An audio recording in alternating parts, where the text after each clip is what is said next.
Well, it's finally here. Signing day 2023 is upon us. It all gets started this morning. We release these videos at 5 a.m., so in about 2 hours, the faxes will start rolling in, the letters of intent. Yes, they do sometimes still come by fax. I think they can email them, so it's not all... Look, times have changed. It's not the old days. It's not all the fax machines. Sometimes it can be an email. But that'll all get started 2 hours from the time we release this video. Chances are you might not watch this video until after 7, so it's already gotten started. I'm sure you're following all the coverage at Panther-Lair.com. We're going to get you ready for signing day. We talked about the big storylines yesterday, but today we're just going to go over a few things that stand out to me about the class and a few things you should keep in mind as we roll through the day on this special signing day edition of the Morning Pitt right here on youtube.com/Panther-Lair.com.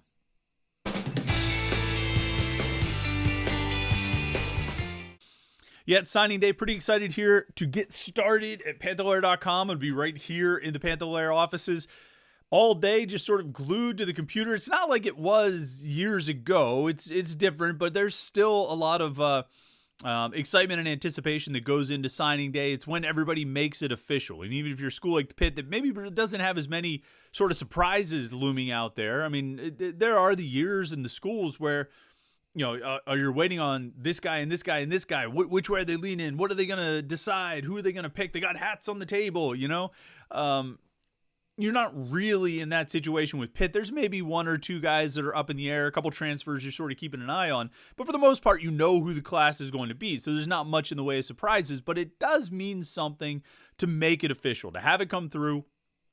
These guys are signed. This is the real deal. They're going to be part of the program. Here they come. And that still exists. And we can talk, and we probably will, about the difference between the February signing day and December signing day. And back in the day when it was all in February and how exciting that was and how some of the, it's lost some of the luster having it in December. And there's some truth to that. If I had, we'll talk later about what I would do if I had my way, but there's still some excitement that goes with this day. There's still a lot of excitement that goes with this day. And we're going to have a lot of coverage on Panther-Lair.com throughout this day. And also right here on youtube.com/Panther-Lair.com. Of course, we'll be updating all the signings as they come in right there on Panther-Lair.com, Pittsburgh.rivals.com. So you keep up with everything there. And certainly the message boards are going to be active. A lot of people having conversations and talking about all the signees as they come in. We'll be talking about video and watching all these guys. But then we'll also have a lot of coverage right here at youtube.com/Panther-Lair.com. Got video interviews with a bunch of guys in the class. I think you're going to really enjoy hearing from them. I always think it's cool for you guys to get a chance to hear from the players themselves, hear from the recruits. You've spent the last year or 2 years reading our interviews with them. Now is the chance to actually hear from them.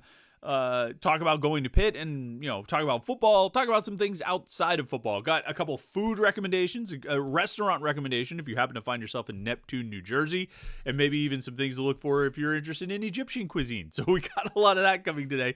This is going to be pretty fun to check it out. It'll all be right here at youtube.com/Panther-Lair.com. So make sure you subscribe to our YouTube channel, and that way you won't miss any of it. And you also won't miss when we do a live stream today. Not tonight, today. We did this last year. We're doing it again 10 a.m. today. We will have a signing day live stream. We will be live right here at youtube.com/Panther-Lair.com talking about everything that's been going on. Everybody who's signed, any surprises, any big news or notable things. 10 a.m. right here, youtube.com/Panther-Lair.com. I don't know how long we'll go, half hour, however long we need to. So tune in, ask questions, comments, all those kinds of things, because we won't have a live stream tonight. And even if we did have a live stream tonight, we would still probably do this morning live stream. But due to the basketball game tonight, we won't have a live stream. We're pushing that to tomorrow night at 8 p.m. So mark your calendars for that. But today, 10 a.m., we'll be live right here at youtube.com/Panther-Lair.com. So make sure you like this video and subscribe. The December signing day, they started this a few years ago. I think it was 2019, I want to say. No, it might have been 2018. It might have been December of 2018 was the first time they had a December signing period, starting on I guess it's the third Wednesday in December, or second Wednesday, whatever it ends up being. Today's the 20th, 13th, 6th. Yeah, I guess it's the third Wednesday in December. And it always used to be that the signing period started on the first Wednesday in February. That was signing day. Signing day was the first Wednesday in February. And there was a lot of build up to it. And there was a lot of excitement about that. And and they changed the schedule. They moved the calendar around and created an early signing period, which is what we're in right now, which is what starts today, this December signing period. And they've gone back and forth about whether it's a good idea, whether it's working. It's not whether it's working or not working. I mean, guys are signing. It happens. It's working. It's filling its function. But did it lose some of the excitement? Did it lose some of the luster? And I think to some extent. People made the point that, now you've got signing day in the middle of December when there's other stuff going on. You still have bowl games. The NFL season is in full swing. By the first Wednesday in February, sometimes the Super Bowl comes after that, but a lot of times it's before signing day. So you're not really competing with the NFL. All the bowl games and national championship are over. You've got college basketball on the docket, but signing day could kind of own its place as this unique, independent, college football event that happens outside of the regular season, the bowl season, the playoff season. But now it's sort of, this December signing day, which is when the vast majority of all these guys sign, is kind of in the middle of it. And nobody's like ignoring signing day because the, Bad Boy Mowers Bowl is happening or something like that. But it's a little bit different when it's sort of buried in the middle of bowl season as opposed to being its own sort of standalone thing, and when there's only one of them. Now, February signing day has been pretty much killed. I mean, there's still guys who hold out and sign late, but for the most part, it's not a notable day whatsoever. And December has taken all of that shine away, and I think you can make a case that it doesn't shine as brightly as the February signing day used to. But this is where we are, and so we put a lot of energy and a lot of effort into this signing day, and we'll make the most of it, of course, at Panther-Lair.com and here on YouTube.com/Panther-Lair.com. I have a few thoughts on Pitt's class. I know we talked about 6 different storylines yesterday. I got a few extra thoughts, some guys that stand out to me, who I think, guys that I think were big scores for Pitt to land, guys who I think are going to be, really good, some of the best players in the class that I think. But I got to say this, all right, and I have to say it, and I've said things along these lines on the Morning Pitt or on Panther-Lair.com or wherever, but I just want to say this now. Okay. Everything you see today, everything you see, everything you hear, everything you observe, any surprises, any shocks, any status quo, anything with recruits, anything with transfers, everything you see today, everything is influenced by NIL. Every single thing. And that's not hyperbole. That's not me exaggerating to try to make a point. That's not me being over dramatic of, the world is dying because of NIL and the game will never be the same and college football is ruined. I'm not saying, maybe that's true, maybe that's not. That's not what I'm saying. But what I am telling you is that when you watch the events today, and I'm not even speaking specifically about Pitt, but yeah, it touches everywhere. When you watch today and you follow signing day, all right, and like I said, there's not going to be a lot of surprises with Pitt's class. It's pretty much going to go the way we expect it to go. Maybe one guy flips. Maybe they land a transfer we didn't expect. But it's not going to be anything major. But you're keeping an eye on the national rivals coverage, and you're keeping an eye on this national coverage and that. And there'll be big stories nationally. There'll be big flips and big surprises and big transfers and all this stuff. All of it is influenced by NIL. Straight cash, homie. Remember, kids, say it with me. What Method Man said 30 years ago, cash rules everything around me. And that's the case right now. And it's touching high school recruiting. It's touching transfer portal recruiting. And up until the moment those letters are signed today, it's in play. Everybody's in play. Everybody's in pursuit. Everybody's coveted. And everybody's getting a bag. Everybody. Okay? And it's always been an element in college football. It's always been an element in college football recruiting, in college basketball, recruiting. It's always been an element, but now it's above board. Now it's legal. And you can't really call it pay to play, but it is part of the deal. And guys are making decisions for NIL, for cash. And it's like it gets talked about, it gets insinuated. College coaches make a reference to it. This journalist makes a reference to it, or this fan makes a reference, whatever it is. That's what it is. And when you look around the country today, and maybe even things that affect Pitt, and that's not some like wink, wink, because there's a couple of things I'm not exactly sure how they're going to play out. We've talked about it. Some of the recruits that maybe are up in the air or whatever, some of the transfers. But when you broaden your scope and look around college football, and when you see people start freaking out about something on Twitter, like, oh man, I can't believe this guy flipped from this school to that school, or I can't believe this school landed that transfer. Holy cow. Don't even bother asking yourself why or how, because it all happened for the same reason. All right. And we could go down a long path of discussing whether or not it's proper to use terms like pure or the purity of college football. And I don't know why the idea of the players not getting any kind of compensation in terms of revenue. I don't know why. I shouldn't even say revenue, but I don't know why the players not getting compensation is somehow equates with purity. But whatever there was, it's not anymore. Okay? And it hasn't been for a while. But I want you to keep that in mind today with whatever you see, Pitt or otherwise. It's all that. And the schools that have been able to, and I mean, I use schools sort of loosely. When I say schools in this kind of context, I'm talking about the whole sort of atmosphere, the whole universe of the school, and all the outlying planets that maybe do things on behalf of the school. The schools that have been able to mobilize their fans and generate that fan support are the ones that are going to have the most success in this landscape. And they're the ones that are going to pull off the biggest moves today. And they're the ones that have pulled off the biggest moves over the last 2 weeks. You look down the list of the biggest transfers, it's what it all comes down to. It's why they all went into the portal, and it's why they're all coming out of the portal and going to a new school. All right, so you probably already, I mean, if you've been following college sports, you were probably already assuming this and understanding it, but I don't think I can stress that enough.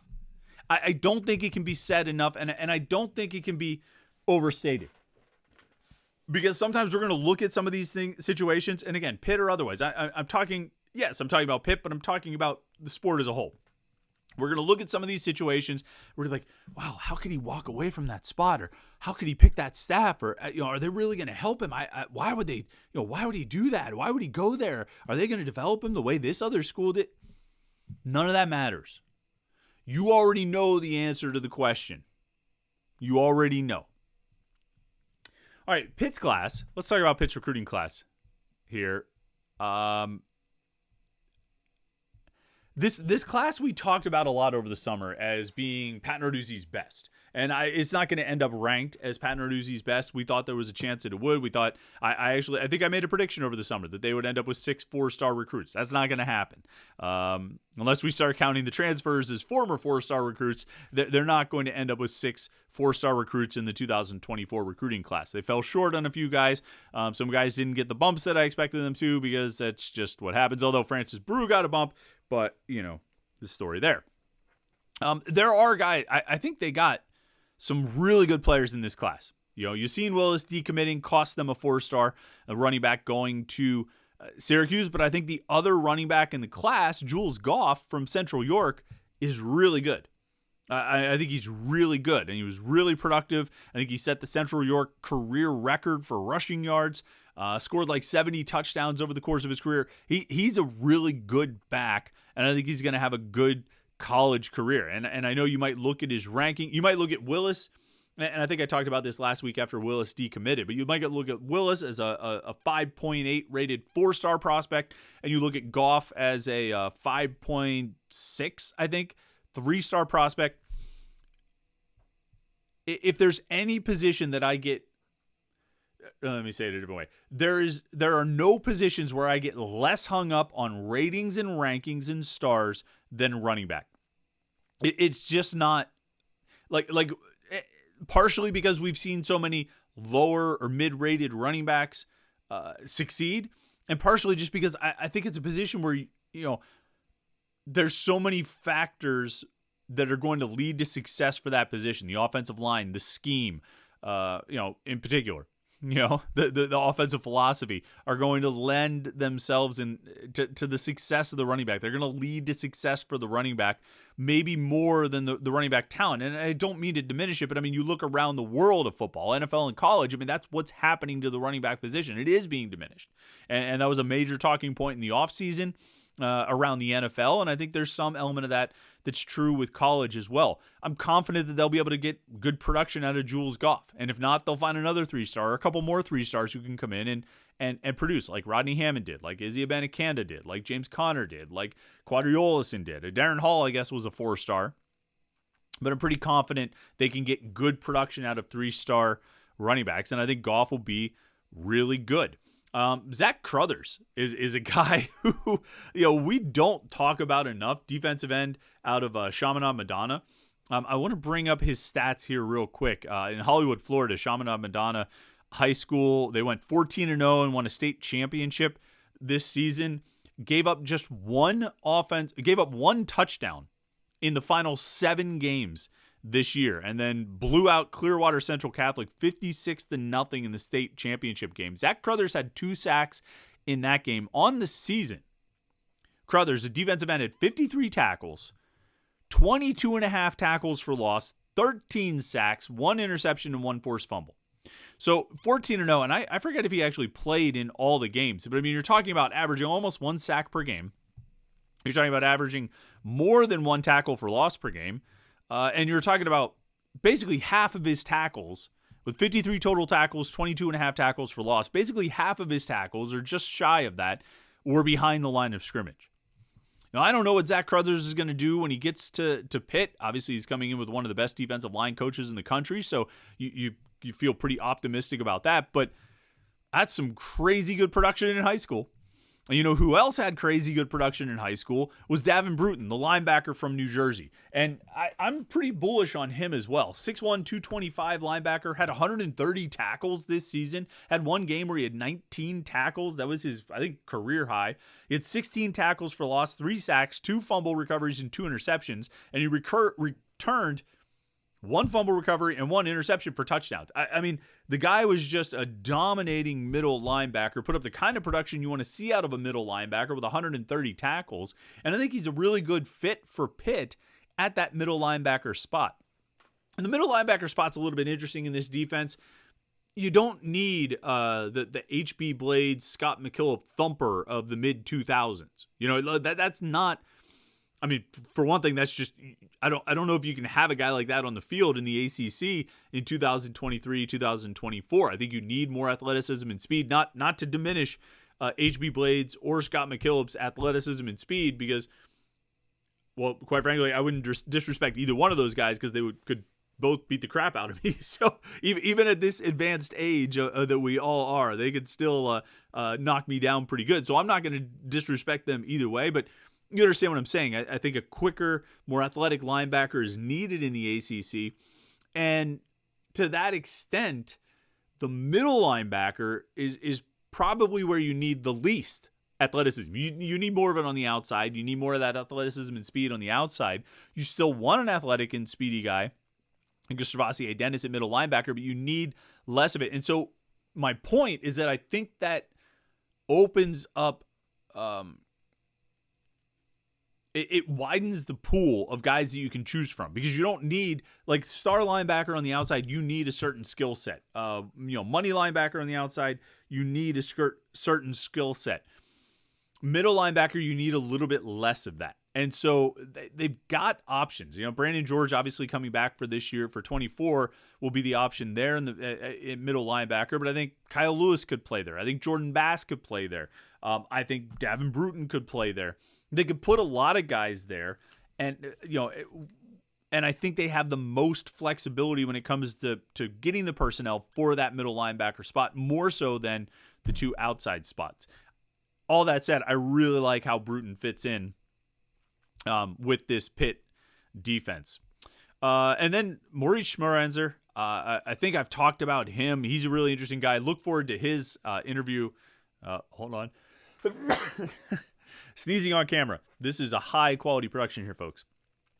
Look forward to his interview today. I got a great interview with Moritz coming up later here on signing day. Maybe it's already released by the time you check this out, but really interesting stuff. He's an offensive lineman. He's from Germany. He's lived in Roanoke, Virginia for the last 2 years. He grew from a 180-pound receiver to a 280-pound lineman over the last 2 years. Plays both ways and potentially could even play defensive tackle at Pitt next season. Or when he gets the Pitt, they could move him there. Pat Narduzzi told Moritz that Charlie Partridge really likes that potential move, and so that's something to keep an eye on. But he's just a big athletic lineman, and like I said, he's gained a lot of weight. He's added a lot of weight over the past 2 years, but he can still move really, really well. And out of these 5 offensive linemen, I think Caleb Holmes from Georgia is the number 1 guy. I think he's the best lineman in their class. He's an interior lineman, but I think Moritz could play outside of tackle, could also play inside a defensive tackle, and I think he'll do well at either spot. And so I think he's a really interesting one to keep an eye on. And that's just a few guys who stand out to me that I don't think I really talked much about yesterday. Of course, we'll talk even more about these guys during the live stream later today. Don't forget, 10 a.m. right here at youtube.com/Panther-Lair.com. We're going to be live for the signing day live stream. So that'll be something to look forward to. We'll have a lot to talk about for sure. Pat Narduzzi's got a press conference at 1 o'clock this afternoon. We'll have video of that right here at youtube.com/Panther-Lair.com. Pitt basketball game tonight, final non-conference game. Purdue-Fort Wayne coming to the Peterson Event Center. We'll have post-game coverage from that one. And then we'll have our live stream tomorrow night at 8 o'clock. Right here at youtube.com/Panther-Lair.com. We'll have all kinds of conversation about Pitt basketball. Facing a pretty tough game tonight. And then, of course, the recruiting class and everything going forward. So I guess what I'm trying to say is we've got a boatload of content coming to you right here at youtube.com/Panther-Lair.com, and a boatload right there at Panther-Lair.com. Pittsburgh.rivals.com is the place to get all of your Pitt sports coverage. So make sure you stay tuned. Panther-Lair.com, Pittsburgh.rivals.com, and like this video and subscribe. youtube.com/Panther-Lair.com so you don't miss any of our video coverage of Pitt sports, including recruiting. A lot of it is recruiting. Thanks so much for tuning in today. It's signing day. I hope you enjoy it. I hope you stay tuned in. We will keep you up to date on everything going on. youtube.com/Panther-Lair.com, Panther-Lair.com. So hope you have a great Wednesday. Enjoy signing day. We'll talk to you at 10 a.m. for a live stream right here, youtube.com/Panther-Lair.com.